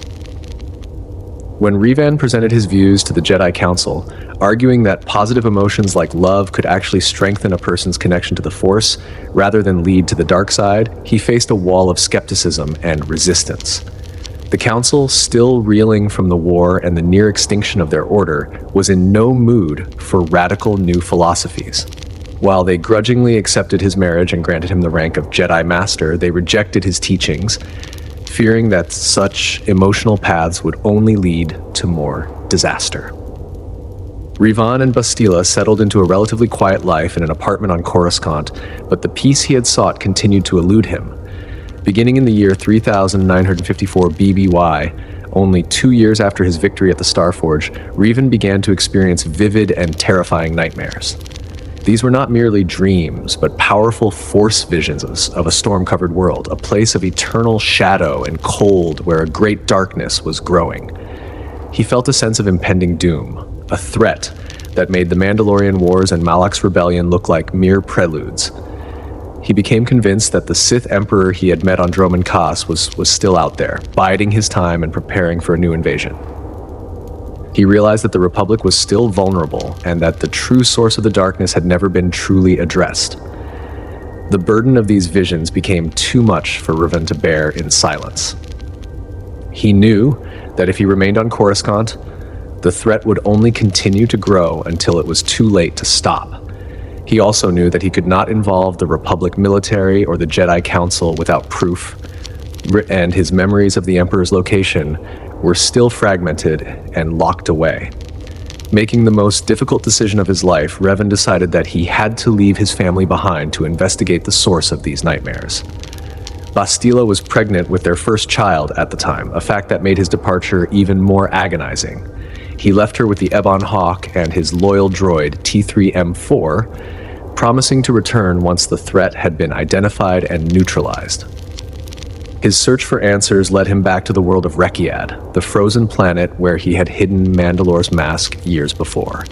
There, he met with his old companion Canderous Ordo, who had been working to reunite the scattered Mandalorian clans. In a momentous act of leadership, Revan returned the mask to Canderous, appointing him as Mandalore the Preserver. He tasked his friend with rebuilding the Mandalorians into a force that could help protect the Republic in the coming struggle. This was a strategic move born of a long-term vision. Revan knew that the galaxy would need every warrior it could find if the true Sith were to emerge from the unknown regions. Following the trail of his fragmented memories and the clues he found on Rekiad, Revan eventually made his way back to the system containing the planet Nathuma. However, as he approached the world that had been stripped of the Force, he was ambushed by a Sith task force. Despite his incredible skill, he was overwhelmed and captured by Darth Neris and a young, ambitious Sith Lord named Scourge. He was taken to Dromund Kaas, the capital of the hidden Sith Empire, where he was imprisoned in a high-security facility. For 3 long years, Revan was subjected to constant interrogation and mental probes by the Emperor's agents. They wanted the secrets of his victory over Malak and the location of the Republic's core worlds. Yet, even in his weakened state, Revan's mental fortitude was extraordinary. He used the very techniques he had studied during his training, the focus on force bonds and mental shielding, to protect his mind and keep the Emperor's influence at bay. Salvation finally arrived in the form of Mitra Surik, the Jedi who had been the exile and who had led the Republic forces at Malachor V. After her own journey of discovery and her victory over the Sith Triumvirate, Mitra had set out to find the man who had taught her so much about war and leadership. Guided by T3M4, who had remained loyal to Revan's last orders, she located the hidden Sith Empire and managed to infiltrate the prison on Dromund Kaas. She formed an unlikely alliance with Lord Scourge, who had grown disillusioned with the Emperor's madness and believed that Revan was the only one capable of stopping him. Together, they launched a daring rescue mission, fighting their way through the Sith guards to reach Revan's cell. The reunion between Revan and Mitra was a moment of profound significance. They were the 2 greatest generals of their age, 2 individuals who had been broken and reshaped by the horrors of war. Once freed, Revan's strength began to return with remarkable speed. He led the small team in a bold and desperate assault on the Emperor's citadel, aiming to kill the ancient being before his invasion plans could be finalized. In the heart of the Emperor's throne room, a battle of unimaginable power took place. Revan demonstrated a mastery of the Force that transcended the boundaries of light and dark, channeling both energies to strike at the Emperor. He nearly achieved victory, his lightsaber coming within inches of ending the threat forever. However, at the crucial moment, Lord Scourge experienced a sudden and overwhelming vision of the future. He saw that Revan was not the one destined to kill the Emperor, and that their current assault was doomed to fail. To save himself and to ensure that a future hero would have a chance, Scourge betrayed them. He struck down Mitra Surik from behind, killing her instantly, and allowed the Emperor's guards to overwhelm Revan. Defeated but still too valuable to simply kill, Revan was placed into a specialized stasis chamber. The Emperor intended to use Revan as a mental battery, feeding off his strength and probing his mind for centuries. But even in this state of suspended animation, Revan continued to fight. He entered a state of deep meditation, locking his mind in a perpetual battle with the Emperor. For 300 years, he remained in that chamber, his physical body preserved while his spirit acted as a silent shield for the Republic, subtly influencing the Emperor's thoughts and delaying the invasion for generations. The story of Revan's imprisonment is one of the most remarkable examples of endurance in the history of the Force. He endured 3 centuries of mental agony, never once losing sight of his purpose or his love for the galaxy he had sworn to protect. During this time, the Republic grew and changed, unaware of the silent guardian who was fighting their battles in the dark. It wasn't until the eventual return of the Sith Empire in a full-scale war that a Republic strike team, guided by the ghost of Mitra Surik, finally managed to locate the stasis facility and liberate the legendary Jedi Master. When he finally stepped out of the chamber, Revan was a man out of time, a figure from legend who found himself in a galaxy that had mostly forgotten his true face, but he was more determined than ever to finish what he had started so long ago. His release, however, did not lead to a simple happy ending. The centuries of mental combat with the Emperor had taken a terrible toll on Revan's psyche. He emerged with a fractured mind and an obsession that bordered on madness. He took control of an ancient Rakata space station known as the Foundry, planning to use its manufacturing power to create a droid army that would systematically eliminate anyone with Sith DNA, a plan that would have resulted in the genocide of billions. He had become so consumed by the need to destroy the Emperor that he was willing to sacrifice his own soul and the lives of countless innocents to achieve it. It was a tragic reflection of his former fall as Darth Revan, proving that even the most noble heroes are susceptible to the corrupting influence of obsession and war. Imperial forces eventually breached the defenses of the Foundry, leading to a final battle where Revan's physical form was destroyed. But even death could not contain a spirit as powerful and divided as his. In the moment of his passing, something unique occurred. His spirit split into 2 distinct aspects. The light side of his soul, the part that represented his redemption and his love for Bastila, accepted its fate and became one with the Force. However, his darker half, fueled by 300 years of hatred and the singular desire for vengeance, refused to pass on. This dark aspect maintained a physical presence, becoming a vengeful shadow that took control of the Order of Revan, a group of fanatics who had misinterpreted his teachings. This set the stage for a final conflict on the moon of Yavin 4, where the 2 halves of his spirit would eventually have to face each other. The legacy of Revan during this era was a complex tapestry of heroism, tragedy, and philosophical evolution. He had proven that the path of the Jedi was not always a straight line, and that the greatest strength often came from the most difficult of journeys. His ability to master both the light and dark sides of the Force made him a unique figure in history, a bridge between 2 worlds that were constantly at war. His influence on the Republic military remained profound, with his strategies being studied by commanders for 1,000 years. Even as his physical presence faded from the galaxy, his name continued to be spoken with a mixture of reverence and caution, a reminder that the greatest battles are often the ones fought within the heart of a single individual. The story of Revan's long imprisonment and his eventual return serves as a testament to the enduring power of the human spirit and the complexity of the Force itself. He was a man who had been a hero, a villain, a savior, and a madman. Yet, through all of those transformations, he remained a figure of undeniable significance. His choices changed the destiny of the galaxy multiple times, and his final struggle to reconcile the different parts of himself remains one of the most poignant chapters in Jedi history. As the shadows of the past continued to influence the present, the legend of the Prodigal Knight stood as a beacon of hope for some and a warning for others. A story that would never truly be forgotten as long as the Force continued to flow through the stars.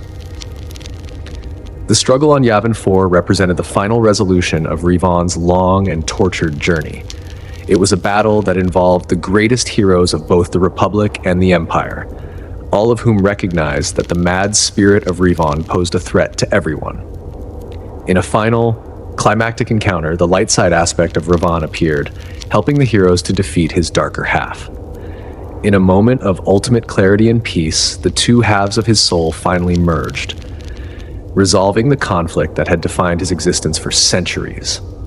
He passed on into the Force as a complete being, leaving behind only his iconic mask and his lightsabers as relics of a life that had spanned the extremes of human experience. Even after his final departure, Revan's bloodline continued to play a vital role in the galaxy's history.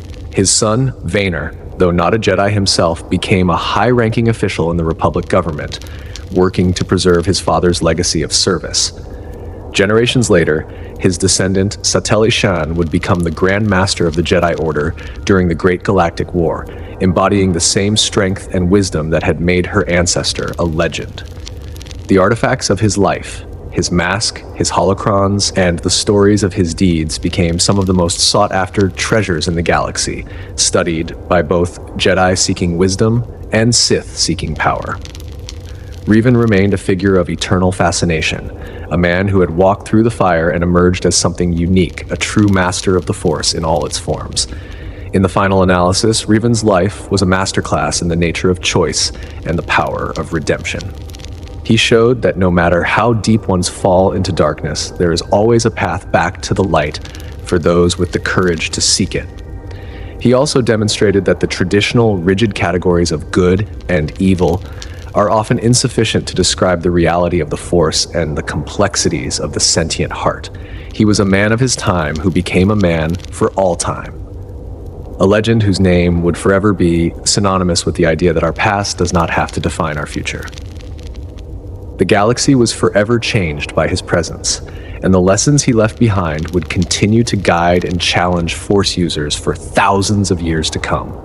From the towering spires of Coruscant to the forgotten ruins of the Outer Rim, the echo of Revan's footsteps can still be felt, a silent reminder of the incredible potential for both destruction and salvation that lies within every living being. His story is a journey without end, a cycle of falling and rising that mirrors the very nature of the universe itself. The final resolution of Revan's long and tortured existence did not come with a simple death, but with a profound and spiritual healing on the moon of Yavin 4. For centuries, the galaxy had been haunted by the ghost of the man he had been, and even in his final days, his essence remained divided by the very war he had tried to stop. The dark aspect of his spirit, fueled by 3 centuries of imprisonment and a singular, burning desire to destroy the Sith Emperor, had become a monster of its own making. This shadow of Revan had gathered a massive following of fanatics, the Order of Revan, who believed that the only way to save the galaxy was through absolute destruction. They saw him not as a man, but as a god of balance, who had been betrayed by both the Jedi and the Sith. This dark incarnation sought to forcibly bring the Emperor back into a physical form, just so he could kill him, a plan that would have unleashed an unspeakable ancient evil upon the stars. The conflict on Yavin 4 brought together an unlikely coalition of forces. The Republic and the Empire, usually locked in a cycle of endless war, found themselves standing side by side against the threat of the Mad Spirit. It was a moment that Revan himself might have appreciated, a time when the survival of the galaxy outweighed the petty differences of political systems. In the heat of the final battle, the light side aspect of Revan's spirit, which had been at peace within the Force, returned to the physical world. He did not come as a warrior, but as a guide, providing the wisdom and the spiritual strength necessary to defeat his own darker half. In a climactic and heart-wrenching moment, the 2 aspects of his soul finally stood face to face. The darkness, exhausted and broken by its own hatred, finally looked upon the light and saw what it had lost. Through a profound act of self-acceptance and spiritual merging, the 2 halves became one. The fractured mirror was repaired, and Revan was finally whole again. He passed away into the ultimate peace of the Force, leaving behind a legacy that would remain the subject of debate for millennia. In the immediate wake of his departure, the galaxy struggled to categorize the man who had been both its greatest savior and its most terrifying destroyer. To the Republic, he was the prodigal knight, the hero who had returned from the abyss to lead them to victory against the Mandalorians and Malak. To the Sith, he was a figure of foundational importance, a dark lord who had refined their philosophy and shown them the true nature of power. But to those who knew him best, he was a man of deep contradictions, a warrior who loved his family, and a philosopher who challenged the very foundations of the Jedi Creed. His iconic mask, which he had worn as a vow to protect the innocent, became one of the most significant artifacts in galactic history. It was sought after by collectors, historians, and Force users of all kinds, believed by some to contain a lingering echo of his incredible power and his unique perspective on the balance between light and dark. The philosophical impact of Revan's journey on the Jedi Order was particularly deep and lasting. He had challenged the Council on their most fundamental rules, specifically their stance on personal attachments and the use of emotion. Revan argued that the Jedi's fear of love was their greatest weakness. He believed that the bond he shared with Bastila Shan was not a path to the dark side, but a source of strength that had allowed them to achieve the impossible. He taught that the Force was not something to be feared or strictly controlled, but something to be understood and embraced in all its complexity. While the High Council of his time rejected these ideas, fearing they would lead to more students falling to darkness, his teachings never truly vanished. They remained as whispered truths among those who felt the traditional ways were too rigid, influencing later generations of Jedi who sought a more holistic and compassionate understanding of their role in the universe. Revan's influence also extended deep into the culture of the Mandalorians, the very people he had nearly destroyed. By appointing Canderous Ordo as Mandalore the Preserver, Revan had ensured that the Mandalorian people would not fade into obscurity or become nothing more than disorganized mercenaries. He gave them a new purpose, to act as a shield for the Republic and a guardian of their own ancient traditions. Under the guidance of Revan's friend, the Mandalorian clans began the slow and difficult process of rebuilding. They shifted from being a culture of expansion and conquest to one of preservation and defense. They remembered Revan not just as the enemy who defeated them, but as the warrior who showed them the true meaning of honor. In their songs and legends, he was a figure of supreme respect, the only outsider ever to truly understand the heart of a Mandalorian. The legacy of the droids Revan created also continued to ripple through the galaxy. HK-47, the legendary assassin droid, survived far beyond the life of his master. His unique personality, characterized by a dark sense of humor and a clinical approach to elimination, made him a figure of both fear and amusement. He spent centuries traveling the stars, often finding his way back into the service of those who shared Revan's strategic mind. The technology and the programming that Revan had developed for the HK series influenced droid manufacturing for generations. While no other droid ever quite matched the original's lethal charm, the efficiency of Revan's design set a new standard for combat robotics. HK-47 remained a testament to Revan's practical genius and his willingness to use any tool at his disposal to achieve his goals. Perhaps the most significant long-term impact of Revan's life came from the discovery of his Sith holocron on the world of Lahan nearly 1,000 years after his death. A man named Dessel, who would later take the name Darth Bane, found the ancient device hidden among the Rakata ruins.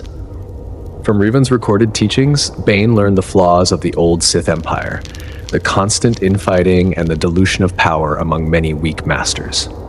Revan's holocron spoke of the necessity of a single absolute authority and the danger of sharing power.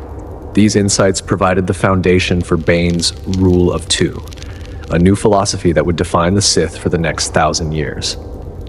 It is a striking irony of history that Revan, the man who had returned to the light to save the Republic, also provided the theoretical framework that would eventually lead to the Sith's ultimate victory over the Jedi in the distant future. The bloodline of Revan and Bastila Shan also played a pivotal role in the ongoing struggle between light and dark. Their son, Vaner Shan, chose a life of political service, becoming a respected leader in the Republic Senate. He dedicated his life to preserving the stability and the freedom that his parents had fought so hard to secure. Generations later, the name Shan was still synonymous with power and integrity. Satele Shan, the Grand Master of the Jedi Order during the Great Galactic War, was the living embodiment of Revan's legacy. She possessed the same natural leadership, the same tactical brilliance, and the same deep connection to the Force that had defined her ancestor. Her son, Theron Shan, served the Republic as a top-tier intelligence agent, proving that the strength of the bloodline was not limited to those who could wield a lightsaber. The Shans were a family of heroes who carried the weight of history on their shoulders. forever linked to the man who had once been the Dark Lord of the Sith. The way the galaxy chose to remember Revan was as varied as the systems that make up the Republic. In the grand museums on Coruscant, he was honored with hollow statues and massive displays detailing his military campaigns. Students at the Republic military academies studied his strategies at Duro and Althir as if they were holy texts of warfare. He was the tactical master, the one who understood the geometry of a space battle better than any commander in history. Yet, in the quiet archives of the Jedi Temple, he was often treated with more caution. His name was a reminder of the dangers of pride and the ease with which even the greatest of heroes could fall. He was a cautionary tale, a symbol of the thin line between the light and the dark. The title of Prodigal Knight was a double-edged sword, acknowledging his return while never letting the Order forget his initial betrayal. To the common citizens of the galaxy, Revan was a figure of myth and legend. He was the mysterious warrior who appeared when the Republic was at its lowest point, the one who took up a mask and a sword to stand against the tide of darkness. Many worlds in the Outer Rim, which had been saved from Mandalorian occupation by his forces, held annual festivals in his honor. They saw him not as a Sith or a Jedi, but as a protector who cared for the people when the government and the council had abandoned them.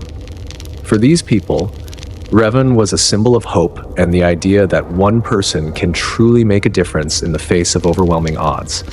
His story was told and retold in countless languages, becoming a permanent part of the cultural fabric of the galaxy. As the centuries passed into millennia, the specific details of Revan's life began to fade, replaced by the archetypal figure of the masked warrior. He became a symbol used by many different groups for many different purposes. Revolutionary movements used his name to justify their defiance of authority, while conservative institutions used his story to warn of the dangers of radical change. But the core of his legend remained unchanged. The story of a man who was willing to lose everything, including his own identity and his own soul, to do what he believed was right. Revan's life was a testament to the idea that our identities are not fixed, but are instead a series of choices we make every day. He showed that it is never too late to change course, and that redemption is a journey that continues until the very moment we become one with the Force. The final resting place of his physical body may have been lost to time, but his spirit and his influence remained an inseparable part of the galaxy. The lessons he learned through his suffering, his triumphs, and his failures provided a roadmap for those who would follow. He taught that the Force is a living thing full of shadows and light, and that a true master must be able to navigate both without being consumed by either. He taught that love is not a weakness to be avoided, but the very thing that makes the struggle for peace worth the cost. And most importantly, he taught that even in the face of the greatest darkness, there is always a spark of light that can be found if one is brave enough to look for it. Revan's story is a reminder that the history of the galaxy is not written in the stars, but in the hearts and the actions of those who inhabit it.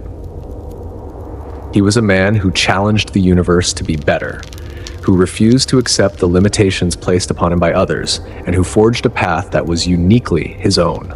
From his humble beginnings in the Outer Rim to his final moments on Yavin 4, his journey was a reflection of the eternal struggle that defines us all. He was Revan, the Knight, the Crusader, the Dark Lord, the Savior, and the Prodigal. In the end, he was simply a man who found his way home, leaving a galaxy that was forever changed by the strength of his will and the depth of his character. His name will always stand above others, sparking both awe and fear, a silent echo in the Force that will never truly be silenced. The cultural memory of Revan continued to evolve even as new conflicts and new heroes rose and fell. His philosophy of pragmatic leadership and the use of the dark side for the greater good, the idea of being a gray figure who walked between the light and the shadow, inspired many fringe groups of Force users who felt the Jedi were too passive and the Sith were too cruel. These Revanites sought to emulate his balance, though few had the inner strength or the wisdom to truly achieve it. They often fell into the same traps of obsession and pride that Revan had struggled with throughout his life.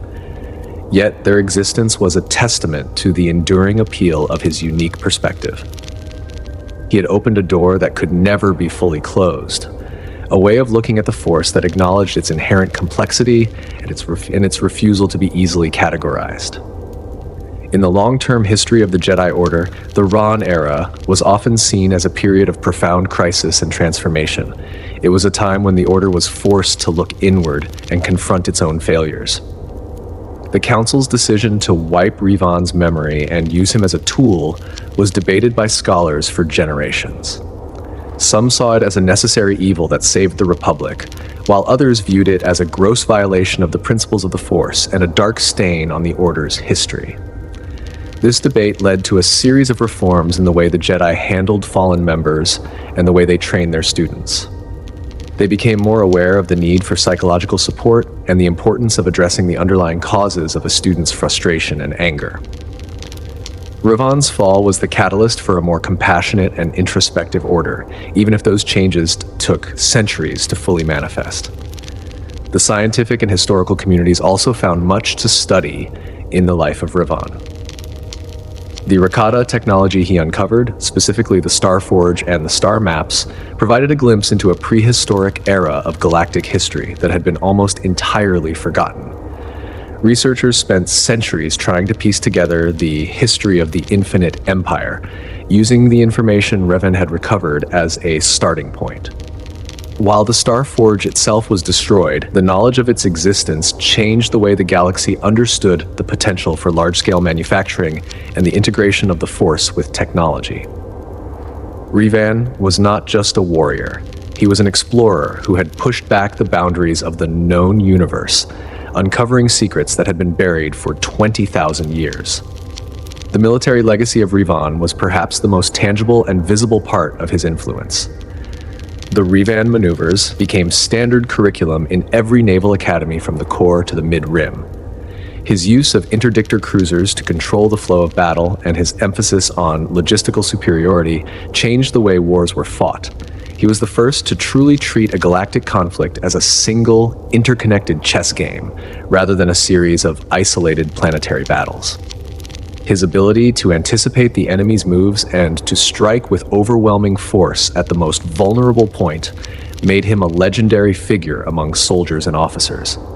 Even those who hated the Sith respected Revan the Commander, acknowledging that he was perhaps the greatest military mind the Republic had ever produced. The story of Revan also had a profound impact on the development of galactic literature and art. He was the subject of countless epic poems, operas, and dramas. In these works, he was often portrayed as a tragic figure, a man of great destiny who was torn apart by the very forces he sought to control. These artistic representations helped to humanize the legend, making his struggle relatable to people who would never touch the Force or fight in a war. He became a symbol of the human condition, the struggle between our better nature and our darker impulses. The image of the masked man standing alone against a sea of enemies became one of the most iconic visual motifs in galactic art, representing the courage of the individual against the power of the state or the inevitability of fate. As the Republic eventually transitioned into other forms of government and new eras of history, the name Revan remained a constant. He was a fixed point in a shifting universe, a figure of such magnitude that his shadow touched everything that came after him. When later generations of Jedi and Sith faced their own crises, they often looked back at Revan's life for guidance. They asked themselves what he would have done, how he would have balanced the competing demands of duty and morality. While they often came to different conclusions, the very act of asking the question was a tribute to his enduring relevance. He had set a standard of excellence and a degree of complexity that few others could match. The final legacy of Revan is one of profound and enduring hope. He showed that the Force is not a trap or a destiny that cannot be changed, but a partner in our journey through life. He proved that even a person who has committed the most horrific crimes and has fallen into the deepest darkness can find their way back to the light and make amends for their actions. His life was a testament to the power of the individual to shape their own path and to influence the destiny of a million worlds. He was a man who lived 1,000 lives in a single lifetime, and through each one he remained a seeker of truth and a champion of the galaxy. In the end, Revan's journey was about the search for home, not a physical place, but a state of being where one is whole and at peace with oneself. He found that home not in power or in victory, but in the love he shared with Bastila and the loyalty he felt for his friends. He found it in the knowledge that he had done his best to protect the galaxy, even when it cost him everything. And he found it in the quiet embrace of the Force, where all stories finally end and all lives are made one. The legend of Revan will continue to shine as a beacon for all those who are lost in the dark, a reminder that no matter how far we wander, the path back to the light is always there, waiting for us to take the first step. He was the hero the galaxy needed, the villain it feared, and the man it will never forget. His spirit is a part of the stars now, a silent guardian watching over the universe he helped to shape, a symbol of the eternal power of redemption and the unbreakable strength of the human heart. The artifacts of Revan's life, particularly his mask and his lightsabers, continued to surface at various points in history, often appearing when the galaxy was in need of a reminder of his lessons. Each time they were found, they sparked a renewed interest in his story and his philosophy. Collectors would pay entire planetary fortunes for a fragment of his armor or a recording of his voice.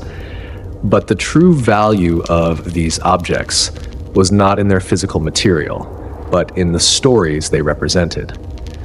They were reminders of a time when the fate of the universe rested on the shoulders of a single determined individual.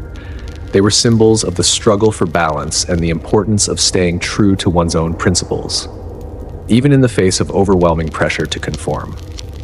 Revan's life also influenced the way the galaxy understood the nature of evil. Before his time, the Sith were often seen as a monolithic and inexplicable force of pure destruction. But Revan's fall and subsequent redemption showed that the Sith were individuals with their own motivations, their own fears, and their own potential for change. He humanized the enemy, making it possible to imagine a future where the cycle of war between the Jedi and the Sith could finally be broken. While that future remained elusive, the seeds of the idea were planted by Revan's journey. He showed that the dark side was not an external force that possessed people, but a choice that individuals made, and that a different choice could always be made later. The story of the Ebon Hawk and its crew also remained a cherished part of galactic lore. The ship itself became a symbol of the bond between friends and the idea that a diverse group of people can achieve great things when they work together toward a common goal. The adventures of Revan, Bastila, Karth, Mission, Zalbar, Yuhani, Canderous, Jolee, and the droids were told to children as bedtime stories, inspiring new generations of explorers and heroes. They were the crew that saved the galaxy, a group of misfits who found a family in each other and a leader in a man who had forgotten who he was.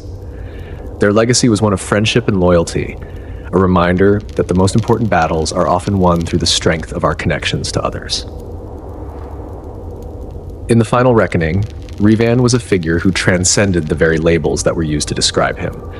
He was neither purely Jedi nor purely Sith, neither hero nor villain, but something entirely new. He was a pioneer of the spirit, a man who explored the deepest reaches of the Force and the most hidden corners of the soul. He showed us that the true nature of power is not the ability to control others, but the ability to control oneself. He showed us that the greatest victory is not the destruction of our enemies, but the transformation of ourselves. Revan's life was a grand and beautiful tragedy, a story of falling and rising that mirrors the eternal rhythm of the universe. As long as the Force flows through the galaxy, the name Revan will be remembered. It will be spoken in the halls of power and whispered in the shadows of the Outer Rim. It will be a source of inspiration for the brave and a warning for the proud. It will be a symbol of the enduring power of the light and the seductive allure of the dark. But most of all, it will be a reminder of the incredible potential that lies within every one of us. The potential to choose our own path, to face our own shadows, and to find our own way to the light. Revan was the man who walked through the fire and emerged as a legend, a figure of eternal significance whose journey will continue to resonate through the stars for all time. He was and will always be the soul of the galaxy, a reflection of our own struggle for balance and our own search for redemption. The legacy of the Mandalorian Wars, specifically the Battle of Malachor V, also remained a permanent scar on the galactic consciousness. It was a reminder of the terrible cost of total war and the ethical dilemmas that arise when one is forced to choose between two evils. Revan's decision to use the mass shadow generator was analyzed by philosophers for thousands of years. Was it a necessary act that saved the Republic from a greater evil, or was it a horrific war crime that marked the beginning of his own descent into darkness? There was never a simple answer, and the debate itself became a vital part of the Republic's intellectual heritage. It forced people to think about the nature of responsibility and the long-term consequences of our actions. Revan's choice at Malachor Fath was a burden he carried for the rest of his life, a weight that influenced every decision he made afterward. The relationship between Revan and the Sith Emperor was also a subject of intense fascination. It was a battle of wills that lasted for centuries, a silent conflict that shaped the course of galactic history. Revan's ability to resist the Emperor's influence and to protect the Republic from within was seen as a miracle of the Force. He was the only one who truly understood the scale of the threat, and he sacrificed his own freedom and his own life to delay it as long as possible. His struggle was a reminder that the greatest battles are often fought in silence, and that true heroism often goes unrecognized for generations. Revan was the ultimate guardian, a man who stood in the gap between the galaxy and the void, holding back the darkness with the sheer strength of his spirit. The story of Revan's life is a journey through the very heart of the Force. It is a story of discovery, of loss, of betrayal, and of ultimate redemption. It is a story that shows us the best and the worst of what it means to be alive and to have the power to shape the world. Revan was a man of his time who became a legend for all time, a figure whose influence will never truly fade. As the stars continue to turn and new eras of history begin, the memory of the prodigal knight will remain a constant, a guiding light for all those who seek to understand the true nature of the Force and the human heart. He was Revan, the one who stood between the light and the dark, the one who found the way home, and the one whose story will live forever in the echo of the stars. In the end, he was simply Revan, and that was more than enough to change the galaxy forever. His philosophy of balance, the idea that one must understand both the light and the dark to truly master the Force, became a foundational idea for many later schools of thought. While the Jedi and the Sith remained locked in their binary struggle, there were always those who looked to Revan as a model for a different way of being.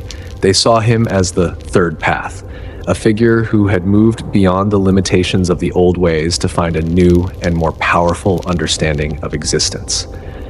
This idea of balance remained a powerful and seductive dream for many, a hope that the galaxy could one day move beyond the cycle of endless war.